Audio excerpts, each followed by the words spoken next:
Welcome to True Echo, where real voices rise above the noise, and ordinary moments reveal extraordinary courage.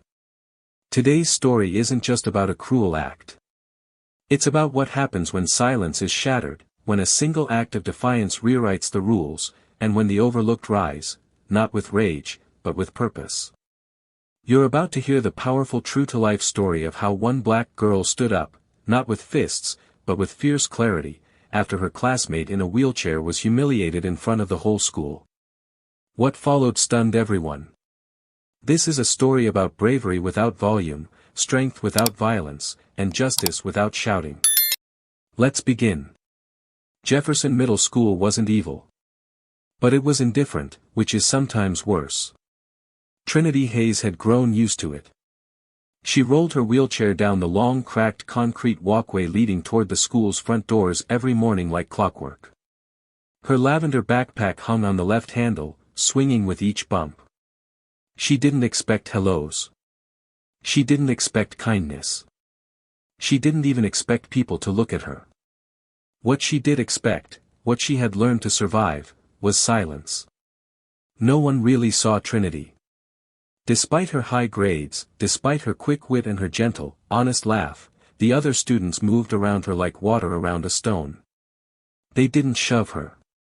Not usually. They just ignored her. Teachers complimented her neat handwriting. The janitor nodded when she passed. But in the places that mattered, in the cafeteria, in the stairwells, in the social eddies where friendships form, Trinity simply didn't exist. Except to the ones who made her into a target. It was Tuesday morning when the moment happened. The kind of morning where the spring air carried more heat than expected and students moved quickly, hoping to get through the final stretch of the semester. Trinity was halfway to the doors when she saw them, Chad Benson and his two shadows, Hunter and Mike. She recognized them not from conversation, but from caution. Chad was one of those boys who didn't need to say much to make people tense up. Son of a school board member. Starter on the football team. A walking storm cloud disguised in a Letterman jacket. You didn't joke with Chad. You didn't interrupt him. You just got out of his way. Trinity couldn't. Her path to the entrance ramp crossed right in front of them. For a split second, she thought maybe, just maybe, they'd step aside. But they didn't. Hey, slow down, Jetstream, Hunter chuckled, his voice dripping sarcasm. You'll break the sound barrier. Chad didn't laugh. He just smirked, bent slightly, and placed his hand on the front row rim of her chair.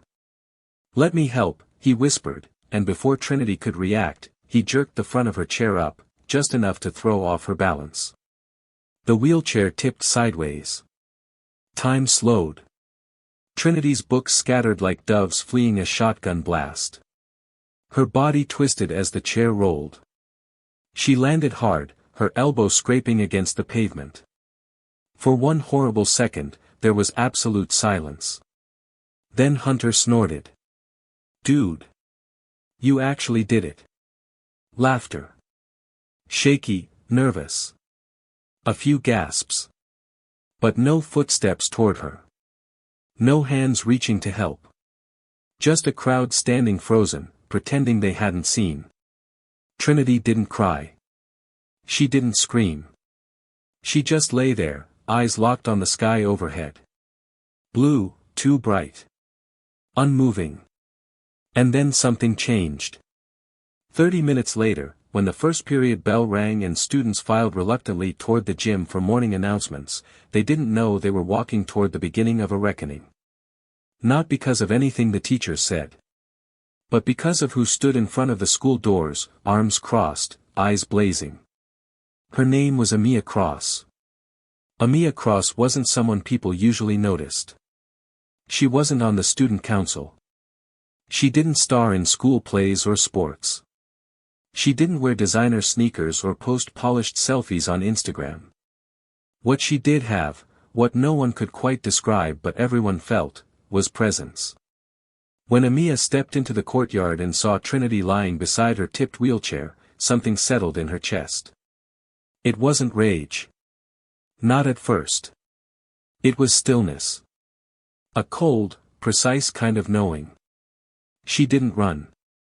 She didn't scream. She walked straight through the crowd, past the onlookers who had turned away earlier, and knelt beside Trinity. "You okay?" she asked, her voice low and even. Trinity nodded once. Her scraped arm trembled as she tried to sit up. Amiia helped her, gripping the armrest of the chair with one hand while retrieving a book with the other. She didn't say another word, not to Trinity, not to the crowd, not to Chad, who stood just a few feet away pretending he didn't notice. But then, as she pushed Trinity slowly up the ramp, Amiia did stop. She turned. "Having fun, boys?" The courtyard froze. Conversations died. Even the birds seemed to go quiet. Chad blinked. "What?" "You heard me." Hunter chuckled awkwardly, nudging Mike, who had suddenly found something fascinating in his shoe. Chad straightened, trying to puff up the way he always did when challenged. "This doesn't concern you." Amiia tilted her head, her eyes sharp and unreadable. "It does now." And with that, she walked away, calm, unbothered, with Trinity beside her and the entire school watching. By lunchtime, whispers had already started to spread. "Did you hear what Amiia said?" She stared down Chad. "They say she's planning something." But Amiia wasn't planning a prank. She wasn't about revenge in the way Chad would expect. She knew that confrontation would get her nowhere. Chad was protected, his family name etched into a gymnasium plaque, his father's donations keeping him immune to the rules that governed everyone else. No. She had something else in mind. Something that would make the whole school listen. And she only needed one opportunity to do it. That opportunity came when Mrs. Carter announced the upcoming Unity Challenge. Every semester, students were divided into mixed teams to complete an outdoor competition, a series of relay races and tasks meant to foster cooperation and empathy. It was always a light-hearted event, something most students blew off. But not this time. During lunch, Amiia approached Mrs. Carter's desk. "I want to join the Unity Challenge," she said. Mrs. Carter smiled distractedly. "I think your name's already on the list. You're with the yellow team." "I want to change that," Amiia said calmly. "I want to be captain of the red team." Mrs. Carter raised an eyebrow. "Why?" "I want Chad Benson on my team. And Hunter. And Mike." Mrs. Carter blinked. "Are you sure?" "I don't want them suspended," Amiia said. "I don't want them shamed. I want them to learn." Mrs. Carter studied her for a long moment. Most teachers would have said no. But Mrs. Carter had been teaching long enough to recognize when something important was stirring beneath the surface. She nodded. "All right," she said. "But you'll need Coach Ramirez's approval to shuffle the teams." "I already asked him." Mrs. Carter smiled slowly. "You're serious about this?" "Completely." That afternoon, the teams were posted. Chad didn't even look up from his phone at first. But when he saw Amia's name listed next to his red team, his eyes narrowed. "What?" he muttered. "This some kind of joke?" Hunter leaned over his shoulder. "Dude. We're with her." Mike groaned. "Guess it's gonna be a long afternoon." It was longer than they imagined. The next day, the backfield transformed into an obstacle course. Colored team shirts were passed out. Students laughed, tossed water bottles, and wandered around aimlessly, until Amiia stepped up to lead. "Listen up," she said, holding her clipboard. "This isn't about winning. It's about working as a team. That means no showboating, no slacking off, and no drama." Chad snorted. "Yeah, sure, boss." "I'm not your boss," Amiia replied. "But if you don't take this seriously, everyone here will know exactly why we lost." That shut him up.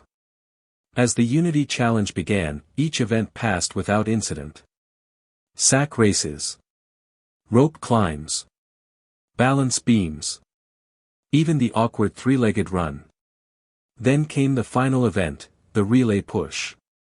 Each team had to push a wheelchair through a zigzag course. One teammate would sit in the chair holding the baton. Another would push. The goal? Finish steady and fast, without tipping over. Amiia raised her voice so everyone could hear. Trinity Hayes will be riding. Gasps rippled through the field. Students turned. Trinity wheeled herself to the course's start, silent and composed, her elbow still bandaged. And then Amiia turned to Chad. "You're pushing her." Chad laughed. "No way. You knocked her down," Amiia said coolly. "Now you're going to help her cross the finish line." "I'm not doing this." "Then your team forfeits. And everyone here will know it was because you refused." Chad's face flushed red. Not with guilt, but with something else. Powerlessness. He turned, took the baton, and stepped behind the chair. Trinity didn't look at him. She just adjusted her grip on the armrest. "Left is tight," she said softly. "Go steady." The whistle blew. And everything changed. The relay began like any other school competition, with laughter, cheers, and a hum of scattered conversation under the late afternoon sun.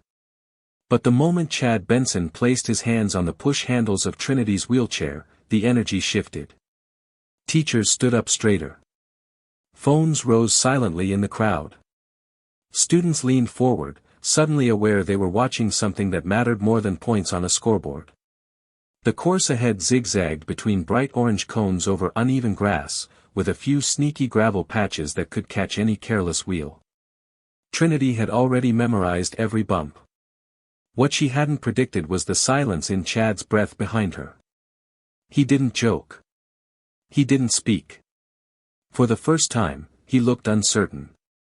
"Start slow," Trinity said softly, her voice steady like the rhythm of rain. Chad pushed. The chair wobbled once, he overcorrected. "Sorry," he muttered. "No rush," she replied. "It's not about speed. Just balance." Each word she gave him sounded like an instruction, but felt like a mirror. For the first time in his life, Chad wasn't giving orders. He was listening. They rounded the first cone. The chair caught a patch of dry grass and jerked. Chad stumbled slightly but caught himself. The baton in Trinity's hand didn't waver. She didn't grip the rims. She trusted him. Behind them, Amiia shouted, "Straighten out, Benson. This isn't dodgeball." That got a few chuckles from the crowd, but not cruel ones. Not this time. Chad gritted his teeth and focused. He wasn't used to this, being watched with expectation, not admiration. Sweat beaded on his forehead. His arms, trained for touchdowns and bragging rights, strained in an unfamiliar way, not from physical resistance, but from the pressure of doing no harm. "Right here," Trinity murmured as they approached a gravel patch. "Don't lean. Let the chair do the work." He adjusted. Followed. Every step now was a lesson. Every bump in the terrain was a metaphor for how blind he'd been to the landscape she navigated every day. They passed the third cone. Something remarkable was happening. People began to clap, not wildly, not with fanfare, but rhythmically. Teachers. Parents. Even students who'd once laughed at Trinity's silence now watched her with something new in their eyes, respect. And at the center of it all was Chad, once the bully, now the one trying not to tip her. They neared the final stretch. "I'm good," Trinity said. "You can go a little faster." Chad took a breath and pushed harder. The chair jolted forward but held steady. Trinity raised the baton. Sunlight caught the metal, casting a golden arc like a signal flare. And together, they crossed the finish line. The crowd erupted. Not in chaos. Not in explosive cheers. but in a wave of sound that started with clapping and rose into a standing ovation. Teachers stood. Students stood. Even Coach Ramirez clapped, his eyes fixed not on Chad, but on Trinity, who sat composed, proud, baton held high, not as a trophy, but as a truth. Behind her, Chad released the handles and staggered back. His breath came in gasps. His shirt clung to him. But he didn't raise his arms. He didn't grin. He just stood still, like someone realizing the ground beneath him had shifted permanently. Amiia approached. "Well?" she asked. Chad didn't speak. His eyes darted from Trinity's back to the applauding crowd. "She picked who gets lunch with the principal," Amiia said. Chad flinched. "And who cleans the cafeteria?" Trinity turned slowly. Her gaze landed on Chad, not with anger, not with triumph, but with something more devastating. Clarity. "I choose Amiia," she said. And then, with that same unshakable calm, she looked Chad dead in the eye and added, "You'll be wiping tables." Laughter rippled through the field, but not mockery. It was catharsis. Students clapped again. Mike turned red. Hunter scratched his head awkwardly. And Chad, for the first time in years, didn't feel like the center of attention. He felt like a lesson everyone else had just learned. Coach Ramirez walked past and clapped Chad on the shoulder, 3 firm times, hard enough to leave a bruise. "Good work, son," he said. "Now you know what real teamwork feels like." Later, as the crowd dispersed, Trinity and Amiia rolled off the field together, sunlight glowing against their shoulders like armor.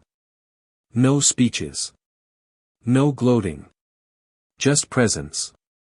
Chad remained behind, staring down at the mud clinging to his sneakers, the same way guilt now clung to his chest. He had pushed Trinity across the line. But it wasn't her who had changed. It was him. The following Monday at Jefferson Middle felt different. Not louder. Not more cheerful. Just different, like the whole building had inhaled and wasn't sure how to exhale.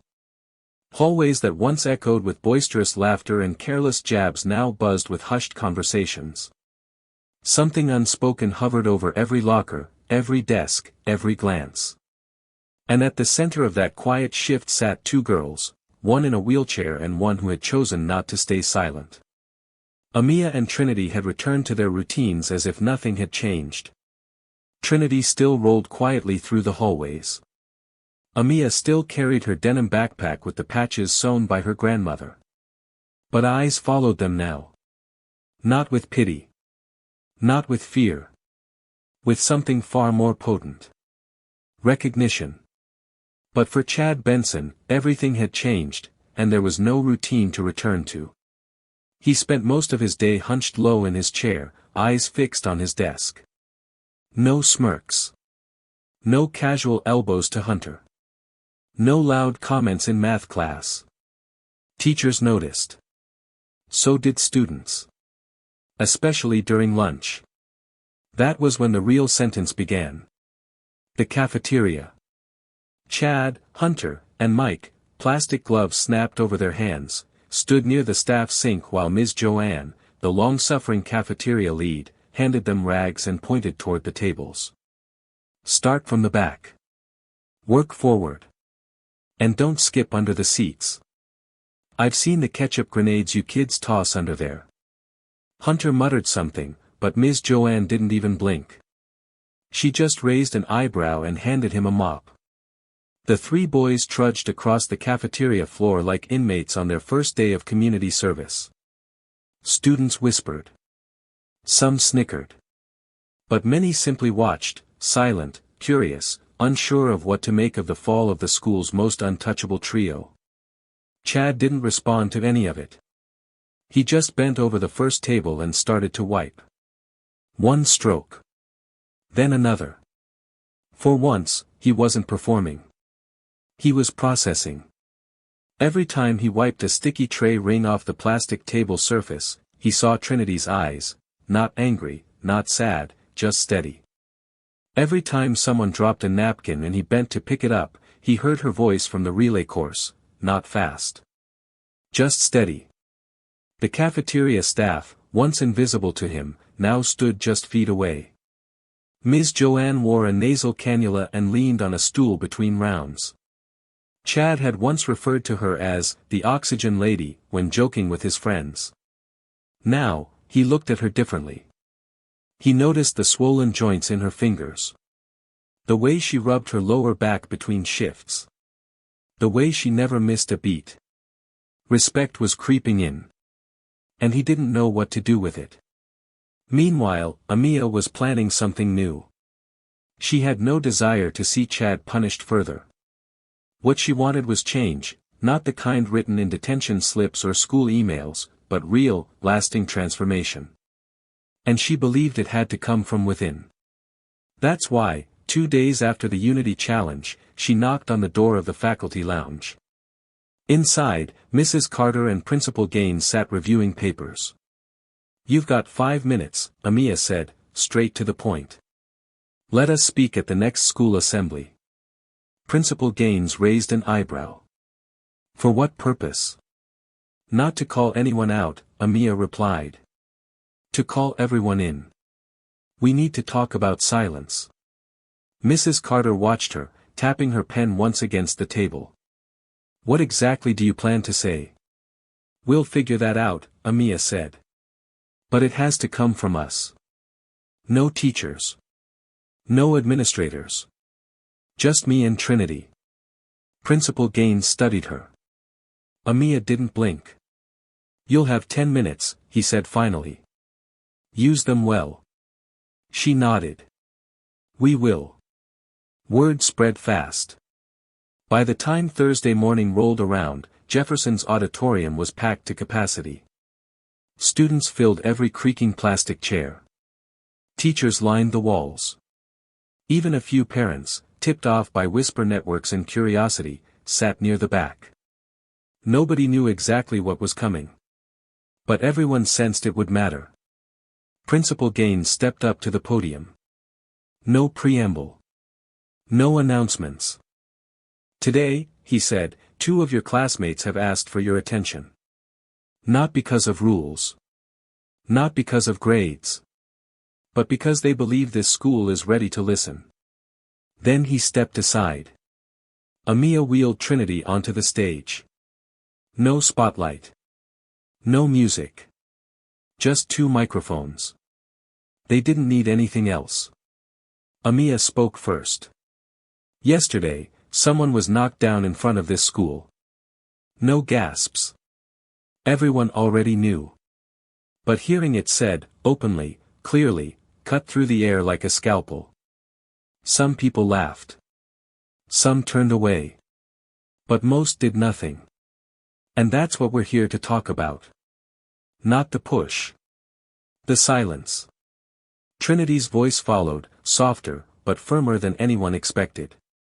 "I'm Trinity Hayes. And I've sat in this wheelchair since I was 5. It's not the hardest thing I've done. The hardest thing is convincing people I'm not invisible." She paused. Let the words breathe. "Do you know what hurts more than falling? Realizing no one even tried to catch you." Amiia looked around. "We're not asking for apologies. We're asking for reflection. If you've ever laughed, walked away, or stayed quiet, this is your chance to decide what you'll do next time." They ended not with applause, but silence. A silence thick with weight, not guilt. And then, the clapping began. Not explosive. Not performative. But real. From the teachers. From the students. From the very same people who once turned away. Even Chad stood up. Not because he wanted recognition. But because he knew he had to. And for the first time in his life, he didn't need to speak to be heard.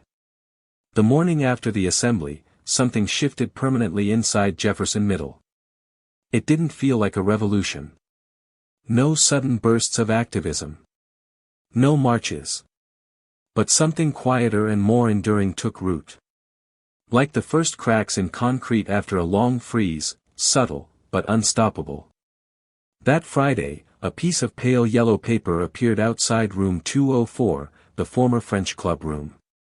Handwritten across the top in slanted marker was the title, Circle of Sharing, every Friday. No grades. No judgment. Just voices. It was signed at the bottom by Amiia Cross. And below that, the first two names. Trinity Hayes. Chad Benson. Students stopped and stared. At first, some whispered. Others raised eyebrows. Chad? Really? But Trinity didn't flinch. She signed her name in thick black pen and wheeled into room 204 that Friday afternoon without looking back. Inside, the lights were low. The desks were pushed aside. Folding chairs formed a rough circle in the center of the room. No teachers. Just students.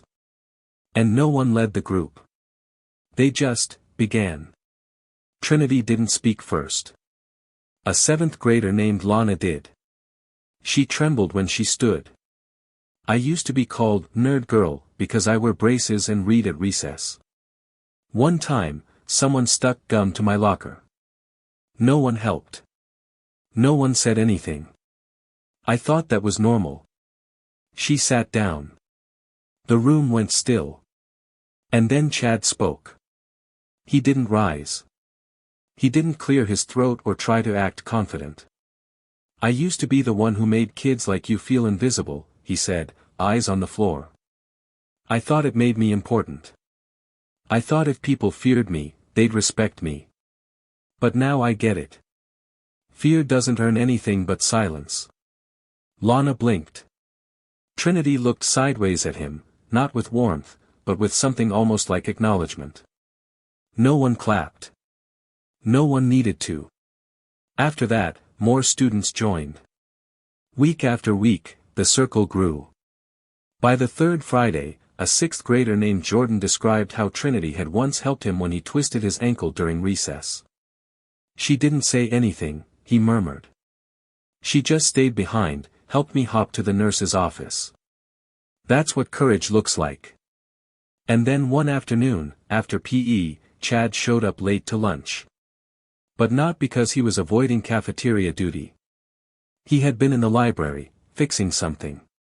When Trinity wheeled in later that day, she paused by her usual table, now labeled with a handmade sign in glitter marker.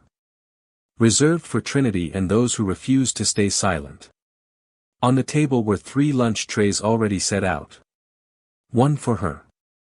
One for Amiia. One for Chad. She wheeled closer. On Chad's tray sat a small plastic part, a replacement for her squeaky wheel. Trinity didn't look around for cameras. She didn't say thank you. She just nodded. Later, under the library skylight, as she turned pages with Amiia beside her, she murmured, I figured you'd bring it. Chad scratched the back of his neck awkwardly. I figured I owed you one. You owe the school, Trinity corrected gently. You owe yourself. They didn't say more than that. They didn't need to.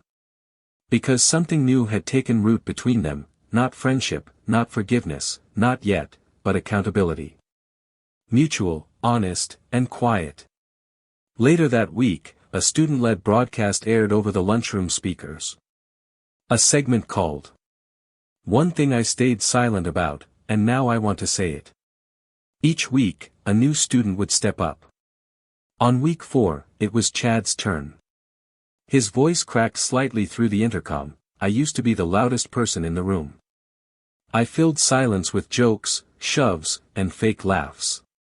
Today, I'm taking 60 seconds of silence, so someone else's voice can take up that space. The cafeteria went quiet. No forks clinked. No whispers. Just 1 full minute of stillness. And no one broke it.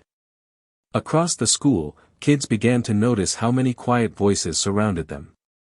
How many faces they'd passed without ever seeing. Teachers changed too. In Mrs. Carter's class, instead of asking students to write essays about George Washington or Martin Luther King Jr., she asked, Who's the bravest person you've seen in this school? Jordan wrote about Trinity. Lana wrote about Amiia. One student even wrote about Chad, not for what he had done, but for admitting it. That spring, the 8th grade art club painted a mural on the main hallway wall. No permission requested. No names needed. It showed 2 girls. One standing. One seated in a wheelchair. Both facing forward, gazes firm. Above them, in bold brushstrokes, were the words. Strength doesn't need to shout. Sometimes it just rolls forward. Students stopped to take pictures. Parents asked about the mural during open house. And for once, the answers didn't come from teachers. They came from students, retelling the story like a fable, except this one was real. Meanwhile, Chad kept showing up. Every Friday. Room 204. He didn't speak much anymore. But he listened. Closely. And in a school where silence once meant complicity, it had become something else entirely. A space to hear what you'd once ignored. The final weeks of the school year slipped in like a soft breeze, quiet, full of pollen, and heavy with transition. But at Jefferson Middle, change no longer needed to shout. It simply continued, one choice at a time. On a humid Thursday afternoon, the school prepared for the annual spring talent show, usually a chaotic affair filled with off-key singing, awkward stand-up routines, and the occasional breakdancing 7th grader who took himself a little too seriously. But this year, the energy backstage was different. Among the flurry of ukuleles, glitter makeup, and stage fright, 2 names appeared on the final slot of the performance list. Trinity Hayes and Amiia Cross, spoken word. No one had heard them rehearse. No one knew what to expect. But when they rolled out, Trinity in her chair, Amiia at her side, the auditorium quieted instantly. No spotlight was needed. The weight of the moment carried its own light. Amiia stepped up to the mic first, wearing a plain white shirt that read, "Softness is not surrender." They say silent girls can't lead, she began, her voice smooth, deliberate. Trinity took over. But I once saw someone use silence to shatter prejudice. Back and forth they went, not shouting, not performing, but unraveling lines like threads of truth sewn into the seams of everyone's experience. I was once a question in other people's eyes, Amiia said. Now I'm the full stop to every rumor, Trinity replied. I used to be the squeak in a silent hallway. Now I'm the drumbeat others follow. The lines were powerful. But it wasn't the words that held the audience, it was the way they stood. Or rather, the way they held their ground. Trinity didn't need legs to stand. She commanded presence from the seated position she'd been forced to defend her entire life. Amiia didn't need popularity or a title. Her voice alone carried the full weight of leadership. Somewhere in the middle row, Chad sat beside his 6th grade brother. The younger boy leaned in and whispered, "She's so cool." Chad didn't respond. He just nodded, slowly. Because it was true. The applause at the end wasn't immediate, it was reverent. As if everyone needed a second to process what they'd just witnessed. And then it came, not polite, not pitiful, but thunderous. Standing ovation. No one stayed seated. Not even Principal Gaines. That night, a blurry phone video of their performance circulated on the school's parent forum, then spread to education pages across the state. Within 2 weeks, the clip had over 14,000 views. High schools and middle schools reached out, asking, who coached them? Jefferson answered simply, they weren't coached. They were finally heard. And that, more than any polished speech, was what made the message viral. Back at school, change trickled into the smallest corners.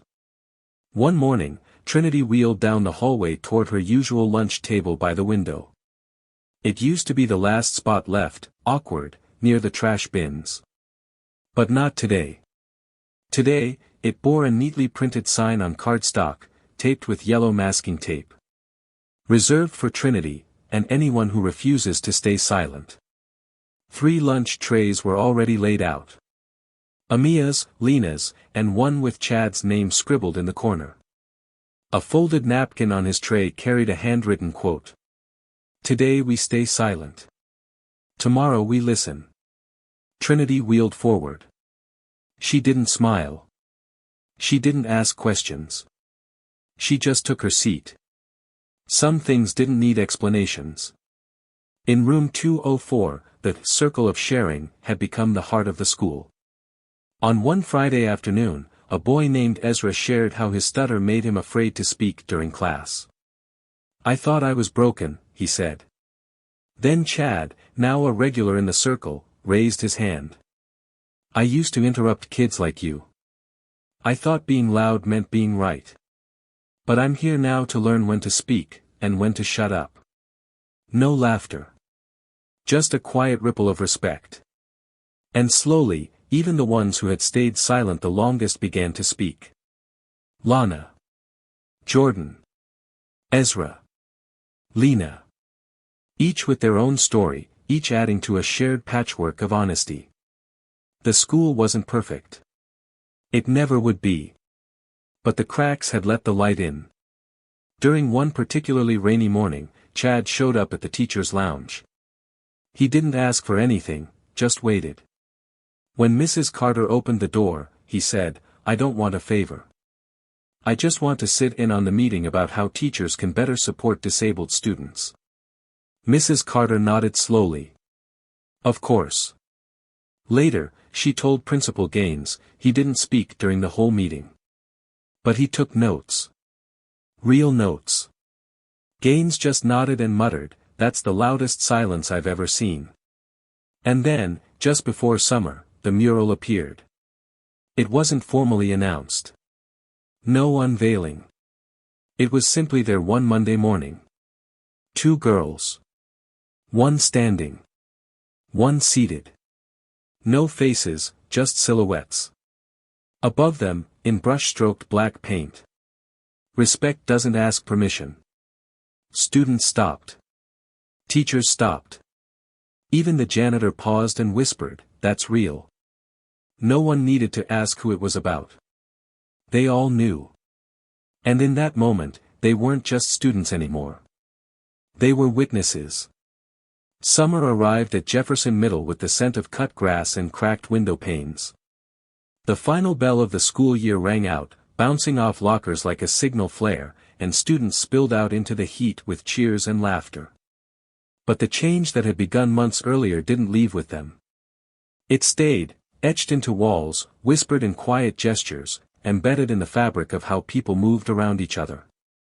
Trinity Hayes didn't exit the school with a trophy, or a ribbon, or a crowd of admirers. She rolled forward as she always had, quietly, steadily, watching her wheels cast long shadows across the polished hallway floors. But now, those shadows were joined by others walking beside her. Her voice had been soft. But it had moved the school. At the last circle of sharing, before break, the room was packed. Every seat taken. Some students sat cross-legged on the floor. Amiia opened with a brief nod. Then one by one, they spoke. A 6th grader described what it felt like to be the only Muslim kid in her class. A boy from the special education track shared how he used to hide in the bathroom during gym. A girl named Eliza admitted she'd once watched Trinity fall and done nothing, not because she didn't care, but because she was scared of standing out. When the room grew silent, Chad raised his hand. His voice was quieter than anyone remembered. "I used to think power was being the one who made others stay quiet," he said. "But now I know it's about being the first to listen." No one clapped. No one needed to. That afternoon, as students cleared out their lockers, someone placed a folded note on Trinity's desk. It wasn't signed. Just one sentence written in pencil. "Thank you for not yelling. You taught us that silence can be strength too." She slipped the note into her backpack, alongside a tiny blue will part, a napkin scribbled with a quote, and the torn corner of a sign that once marked her lunch table. Not because she was sentimental, but because those objects told a story no one else could carry for her. That same week, Chad stopped by the art room after hours. The mural was finished now, two girls, side by side, facing a horizon of gold. He asked for a paintbrush. He didn't ask to be part of the painting. He just wanted to help fix a chip in the bottom right corner. The part most people wouldn't notice. But he noticed now. In room 204, the circle of sharing would continue next year, student-led, always open. The rules would remain the same, no grades. No judgment. Just voices. And somewhere between the stacks in the library, a poem sat unfinished in Trinity's notebook. She didn't need to rush it. Some truths took time. Then came the final event of the year, the student council election. There were no posters. No slogans. Just names quietly nominated. And when it came time to vote for chair of the Diversity Council, only one name appeared on every single ballot. Amiia Cross. Not because she campaigned. Because she earned it. On the last day of school, Principal Gaines posted a new quote on the bulletin board next to the old school motto. The previous one read, "Be the change you want to see in the world." Underneath, scrawled in sharp, clean handwriting. True voices need no permission to be heard. There was no attribution. But everyone knew where it came from.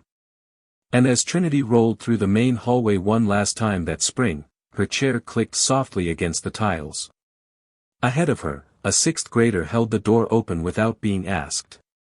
A boy picked up a dropped binder and handed it over without a joke. Not pity. Not performance. Just respect. She didn't smile. She didn't wave. She didn't need to. Because they saw her now. And she saw them seeing. Outside, she met Amiia near the bike rack. They didn't speak for a moment. Just watched as the crowd thinned. Then Trinity said, "Do you think it'll last?" Amiia didn't answer right away. She just looked up at the mural on the wall and said, "Only if they keep listening." A few steps behind them, Chad stood by the mural, hands in his pockets, watching the paint dry, just like he had watched her fall, and now rise. He didn't speak. But his silence no longer felt like absence. It felt like accountability. That summer, Trinity and her mother traveled to Selma, Alabama. They stood together at the Edmund Pettus Bridge. Trinity rolled slowly across its weathered pavement, the same way generations before had walked, determined, deliberate. "You think change is loud," her mother said, placing a hand on her shoulder. "But real change moves like wheels on pavement. Smooth. Silent. Unstoppable." And when Trinity turned to face the horizon, the bridge behind her, the road ahead, she realized something. She hadn't needed to rise to be seen. She just needed to stop letting others define her height. Some heroes don't wear capes. Some don't even stand. But they all rise, through presence, through courage, through the refusal to be silenced. Trinity didn't win by shouting. Amiia didn't lead by demanding. They changed a school by listening louder. So ask yourself, who have you overlooked? Who are you still not hearing? Because sometimes, the strongest voices are the ones that never had to raise themselves. If this story moved you, share it with someone who needs to hear it. Leave a comment with a time someone stood up, or rolled forward, for you. And subscribe to True Echo for more stories where quiet strength reshapes the world.